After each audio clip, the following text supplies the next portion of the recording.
Remember how I told you yesterday that a third of you approximately in the next 4 to 8 weeks were going to be sick, pneumonia, remember? And you kind of looked at me. Nobody believed me. I'm going to ask him to read this.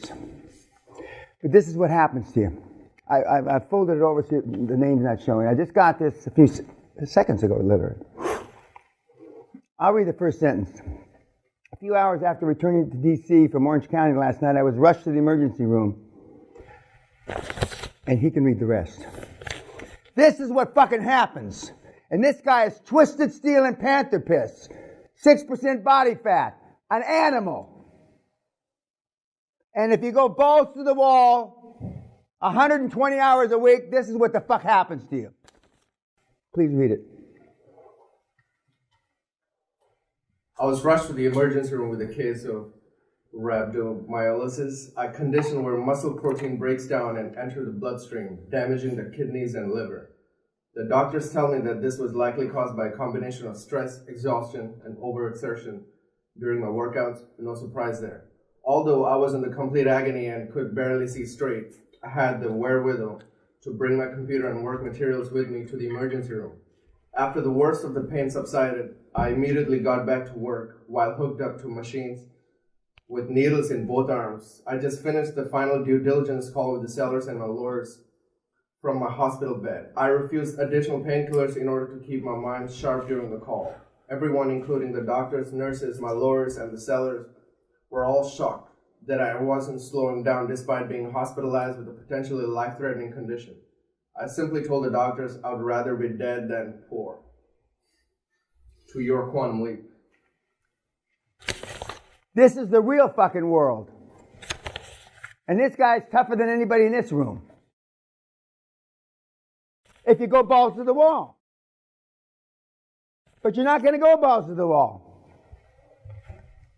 And these weenies on YouTube for sure aren't going to go balls to the wall because you're at least here. If you go balls to the wall, you have never experienced anything even remotely close to this. Because you're outside your comfort zone entirely. Cognitive dissonance, like we talked about yesterday. And I just wrote him back, die after the deal closes. I don't give a fuck. You thought I was what's the old man smoking this morning when I told you that yesterday? I get these all the fucking time. Because you've never experienced extreme success equates to or equals extreme stress. Some people, there's a theory, I don't necessarily adhere to it, the cancer is brought on by stress. We've had a lot of kids get cancer. I think it's weak genes and stress. You know, they were prone to cancer anyway, is my theory. But that's, it's a better story for me, rather than me giving cancer to people. What is the takeaway from that email? I'd rather die than be poor. Correct.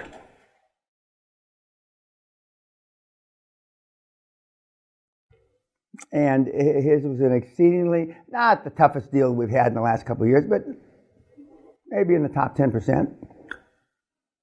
But you don't know what you don't know. And when you think one of you guys has a handshake deal with his family on his business, I laugh. Well, I laugh to myself, and now I'm laughing out loud. Handshake deal means fuck all. What about the handshake deal and the founder? I'll take care of you. Sure, they will. Anything else about the email? Just keep moving on, moving forward. I can just see fucking. I can just see. I hope it almost did kill him. Toughen him up. Because most of you have no scar tissue. Was it part of the weekly report? No, he just sent me an email. Why did he feel the need to send that to you? Because he was scheduled for another conference call with him about something else. And he says, feel free to share it with, he thought that it would do good for you, meathead. Okay, last night you saw who? Steve? Oh, one of my faves. Okay. What's your takeaway on Mr. Jobs? He only valued himself in business life and personal life both. He was a selfish son of a bitch. What did I tell you yesterday? You were taught, don't be selfish, share your toys with a little dipshit next door, right? Fuck the kid next door. And the horse he rode in on. What else about Steve? Perception equals reality. He put more thought in how the cube looked like on Next than how it performed. He also, I may be wrong, but I'm never in doubt. He didn't give a shit. The chief engineer or the chief computer guy said it doesn't work. I don't give a fuck, make it work. What else about Steve? No emotional attachment. All the things that we've been talking about. And the reason why I spend so much time on it is because it's so far from how you were trained. Or trained is not the right word because you weren't anything. Nobody trained you to do shit. And guess what? You haven't done shit. Training is the operative word. Programmed. Like the Hitler Youth Movement. Programmed. What did your parents program you to do? Fuck all. And guess what? Then you've done fuck all. And again, when we have the parents, the fathers, the mothers, the grandparents, they all cry. In the universal. And what are the two reasons they give for fucking you up? We did the best we could. We did the best we could. Or, you don't know what you don't know. What kind of pathetic shit is that? And they may even cry in front of you. They say it. Oh, boy, that's a great role model. We did the best we could. Back in the 90s, I used to jump on them and choke them.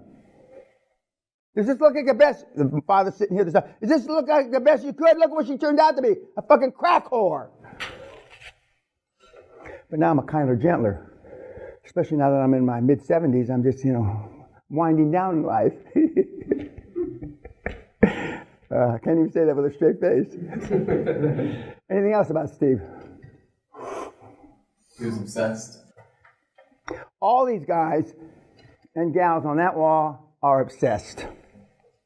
And I could have 5,000 on that wall. The wall only takes so many, except for the nuns and the priests that are on there who have influenced me in my life. But they're obsessed about God. They like the nuns and the priests that I've had the privilege of knowing for many decades, they don't get confused with the facts.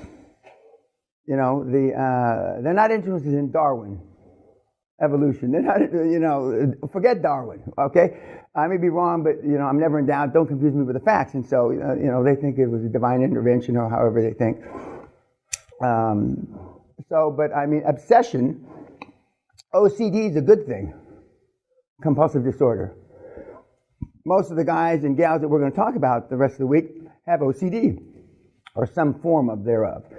Several of them have Asperger's. I had ADHD, but as you get older, you outgrow it. Unless really you learn how to deal with it. But when I was a kid, the fact that I had ADHD and I was slightly dyslexic, they just said I was retarded. So they put me with a dunce cap, and you've seen all that. But now they have counselors, but now that we have counselors, are we any better off? No. They should put all the fucking little shits in a fucking corner with a dunce cap. I guarantee you more of them will get well from that than counseling. Anything else about Steve? Steve is not dissimilar, other than he's a little more outlandish than Ray Kroc was. And then when we see the guys tonight and then tomorrow night, you're going to see that they all, success leaves clues, they all share obsession trait, selfish trait, don't confuse me with the facts trait. Bill Gates is exactly the same. Warren Buffett. Warren Buffett has some of the same traits Hitler had. And Hitler's supposed to be bad. Well, he was bad. Not supposed to be. He was bad. But I'm sure that I can find people on the planet that say, if it wasn't for Mao Zedong killing 200 million people and Stalin killing 40 million and Hitler killing 20 million, we'd have even less food to feed the people. What we need is another Mao Zedong to kill 300 or 400 million people. Now that'll go fucking viral. That'll be better than my fucking global warming rant. You know? Okay, what else did you see with Steve? Yes, sir. Musicians play the instruments, the conductor plays the orchestra. And that's what when you go back, remember Deb said yesterday in the webinar, they will be blown away. Senior partners of the big four firms, the lawyers of the big four firms, because you're going to be in there talking to them, one, in a language they understand, because their language, as opposed to them trying to dumb down to your language, and it's the language of doing deals. Now, some of the kids, I've never counted these up, so I don't know, say that you only need to know between 25 and 30 phrases in QLA to do deals, 25 to 30. The nomenclature of QLA, 25 to 30. I never went through and counted it, but I don't even think you need to know 25 or 30. As soon as you tell the financial institutions, whether it's a bank, an insurance company, a pension fund, or God forbid a private equity, that they're going to ask you something like, the numbers stack up. There's this dog hunt, okay? And you're going to say, when you get your little 3x5, a little fucking card, and you're going to say something to the effect, of course, debt service is covered 2 times by cash flow. A deal right now, if you were like an IBM or British Telecom or General Motors, they are making loans at 1.1. Cash flow is 1.1. In other words, 10% more than debt service. That's if you're a 3A, a AAA, 5-star company. The lower the credit rating you have, or the worse the credit you're perceived to perhaps be, it goes from 1.1 to 1.25 to 1.35 to 1.5 to 1.75 to 2. Most of the deals that you're going to look at will be a minimum of 1.5. Cash flow is covered by, debt service is covered by cash flow. Some of the deals you're going to look at is 2 times. I can bring my boxer, my 15-year-old boxer in here and get money at 2 times cash flow from a bank. Barclays. Max just put his little print down, you know. And some of the deals that are being done now are 3 times debt service. 3. Between 2 and 3 times debt service, you probably won't have to guarantee it. You may even, and at 3 times, you probably get non-recourse. Meaning, if you fuck up, you don't have to pay it back. We're going to talk a lot about non-recourse starting tomorrow. Most of you, I've never heard of non-recourse money. Non-recourse means you don't have to pay it back if it all goes sideways. Okay, what else about what you saw last night? One of the other ones you saw. Yes, sir. Focus on the few. Focus on the few. Clausewitz, the famous Prussian general, said about focus on the few, and they still use this at West Point and Sandhurst. And he was talking about battles. You can't spread yourself too thin. Hitler and Napoleon both failed trying to invade Russia because they were fighting another war at the same time. And that's why I tell you, focus on the few. You cannot fight 2 wars. You cannot fight with your significant other about what you're doing and get QLA done. It's not possible. So either your significant other this is quiet and shuts up, or she really gets on board. And when we talk about appointments, the first appointments that I make, I find out when your birthday is, because they list that on fucking Facebook. They list it on, I'm not sure if they list it on LinkedIn. If your birthday is August the 4th, that's our first meeting. 8 o'clock at night, August the 4th. Valentine's Day, first meeting. Christmas Eve, first meeting. Rosh Hashanah. Ramadan. And we'll see how many of you show up. Michael Milken, the king of junk bonds back in the day, his first meetings when you're going to pitch him a deal were either 2 a.m. or 4 a.m. in the morning. 2 a.m. or 4 a.m. in the morning. I remember him telling me, this is 30 years ago, Danny, you have no idea how many meetings that eliminates for me. At his house in Encino. 2 a.m. or 4 a.m. What else about what you saw last night? What was the other one? There was something else. I know you saw the guy, the little kid jump on the cattle again. Yeah, but we've already talked about that. And Mark. Oh, Dan. Other than him being one of my superstars, but I mean, it has been for a long time. He didn't wear his red suit when he interviewed me the other day. But what about Dan? Will it exceed your self-image? Correct. That's that's a different way of saying you only have one time to make a first impression. You actually have two. One, the way they look, the way they see you look, and then when you open your mouth. Some of my kids look great, but when they open their mouth, they step on their dick. And that's because they haven't practiced. They haven't gone in front of the video camera and to see in the beginning how poorly you are. You come across. Any questions on anything that you saw last night? Please pass in your homework. It'll be a better story if this guy dies. I'll have a better story. Better story.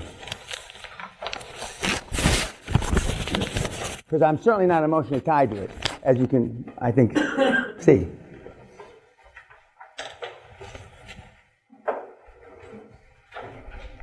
Now, I told you, let's see, 11 million, another around 10 million banks already fighting.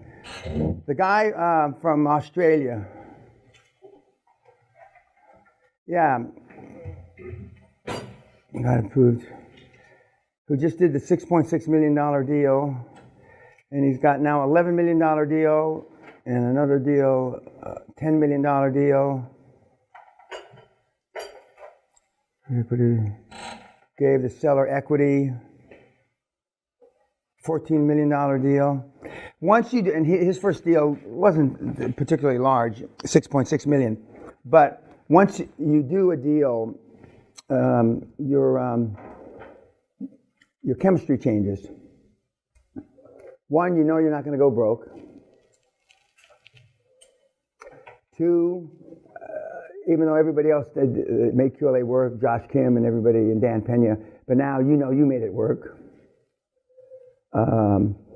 Three, the people that your board, cohesive, comes together because now they know that they made it work. And your life is forever different. And now your self-confidence, self-esteem, and all those things that we pounded to death yesterday come together. But it comes after the first deal. Okay, YouTube, thank you.